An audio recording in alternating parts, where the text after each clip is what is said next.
Sementara itu, Saudara, Dinas Pendidikan Kota Banda Aceh masih menerapkan proses belajar mengajar dari rumah atau secara daring di tahun ajaran baru.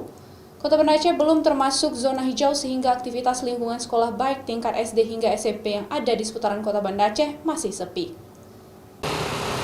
Kota Banda Aceh belum masuk ke dalam zona hijau pandemi COVID-19, sehingga Dinas Pendidikan Kota Banda Aceh mengambil kebijakan untuk tetap menerapkan proses belajar mengajar dari rumah atau secara daring di tahun ajaran baru ini. Aktivitas sekolah baik di tingkat SD hingga SMP terlihat sepi. Hanya ada guru sekolah yang sedang melakukan proses belajar daring untuk diterapkan kepada siswa di rumah. Penundaan masuk sekolah secara tatap muka ini sudah diberitahukan oleh Dinas Pendidikan Kota Banda Aceh kepada seluruh siswa sejak seminggu lalu, mengingat jumlah kasus positif COVID-19 di Kota Banda Aceh semakin meningkat. Selain itu, pihak sekolah juga membuat pengumuman di mading sekolah untuk wali murid yang tidak mendapatkan informasi tentang penundaan sekolah tatap muka.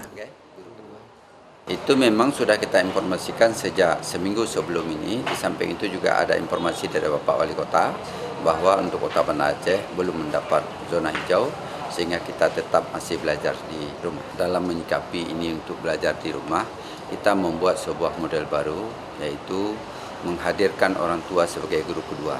Untuk mengatasi kesulitan belajar dari rumah, Dinas Pendidikan Kota Banda Aceh berinisiatif mengajarkan wali murid sebagai guru kedua di rumah. Wali murid diberikan pelatihan menjadi pengajar layaknya guru di sekolah saat berada di rumah.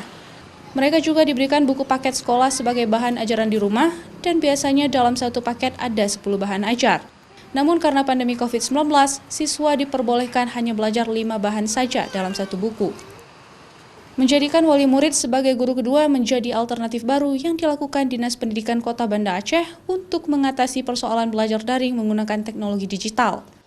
Selama ini masih ada wali murid yang belum paham teknologi sehingga mereka diperbolehkan mengajari anak-anak menggunakan buku, namun tetap mengikuti anjuran belajar yang sudah ditetapkan di masing-masing sekolah. Nova Misdayanti, Kompas TV, Banda Aceh.